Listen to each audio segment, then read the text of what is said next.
Միացյալ Նահանգների նախագահ Դոնալդ Թրամփը սպառնացել է ոչնչացնել Իրանի էլեկտրակայանները, սկսելով ամենամեծից, եթե Իսլամական Հանրապետությունը չբացի Հորմուզի նեղուցը։ Եթե Իրանն ամբողջությամբ եւ առանց սպառնալիքի չբացի Հորմուզի նեղուցը, ապա այս պահից սկսած 48 ժամվա ընթացքում Միացյալ Նահանգները կհարվածի եւ կոչնչացնի նրանց էլեկտրակայանները, սկսելով ամենամեծից, գրել է Թրամփը Truth Social սոցցանցում։ Իրանը պատասխանել է Թրամփի վերջնագրին։ Պատասխան հայտարարության մեջ Իսլամական հեղափոխության պահապանների կորպուսը նշել է, որ եթե Միացյալ Նահանգների սպառնալիքները կյանքի կոչվեն, Իրանն ամբողջությամբ կփակի Հորմուզի նեղուցը եւ չի վերաբացի մինչեւ վնասված էլեկտրակայանների վերականգնումը, բոլոր իսրայելական էլեկտրակայանները կենթարկվեն լայնածավալ հարվածների, տարածաշրջանի այն երկրների էլեկտրակայանները, որտեղ տեղակայված են Միացյալ Նահանգների բազաներ, կդառնան օրինական թիրախներ։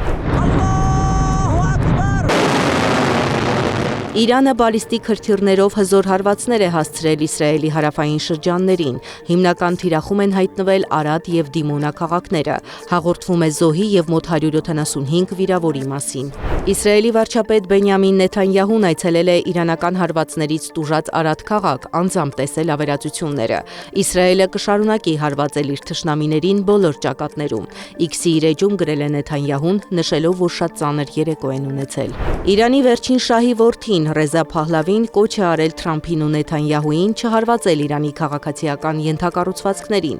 Ես խնդրում եմ նախագահ Թրամփին եւ վարչապետ Նեթանյահուին շարունակել թիրախավորել ռեժիմը, միաժամանակ խնայելով այն քաղաքացիական ենթակառուցվածքները, որոնք իրանցիներին անհրաժեշտ կլինեն մեր երկիրը վերականգնելու համար։ X սոցցանցում գրել է նա.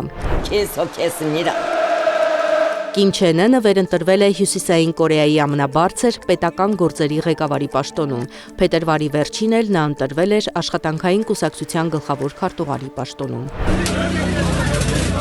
Ստամբուլի կենտրոնական Ֆաթիհ թաղամասում 2 բնակելի շենք է փլուզվել։ Շենքերից մեկում տեղի ունեցած պայթյունը դոմինոյի էֆեկտ է առաջացրել, ինչը հանգեցրել է հարևան շենքի փլուզմանը։ Ըստ նախնական վարկածի, պայթյունի պատճառը գազի արտահոսքն է եղել։ Կուբան ամբողջովին հոսանքազրկվել է, թեև էլեկտրաէներգիան աստիճանաբար վերականգնվում է, առաջնահերթությունը տրվում է կարևոր օբյեկտներին, այդ թվում հիվանդանոցներին եւ ջրամատակարարման համակարգերին։ Սա Կուբայի համար մեկ շաբաթվա ընթացքում երկրորդ անջատումն է, իսկ մեկ ամսվա ընթացքում երրորդը։ Երկիրը ծանր էներգետիկ ճգնաժամի մեջ է Միացյալ Նահանգների կողմից նավթի մատակարարումների շրջափակման պատճառով։ Եվ վերջում, Նյու Յորքի Լագուարդիա օդանավակայանում ինքնաթիռը բախվել է հրշեջ մեքենայի։ Միջադեպի հետևանքով վիրավորվել է 4 հրշեջ։ Մոնրեալից Նյու Յորք թռած ինքնաթիռում գտնվել է 100 ուղևոր։ Այժմ օդանավակայանը փակ է։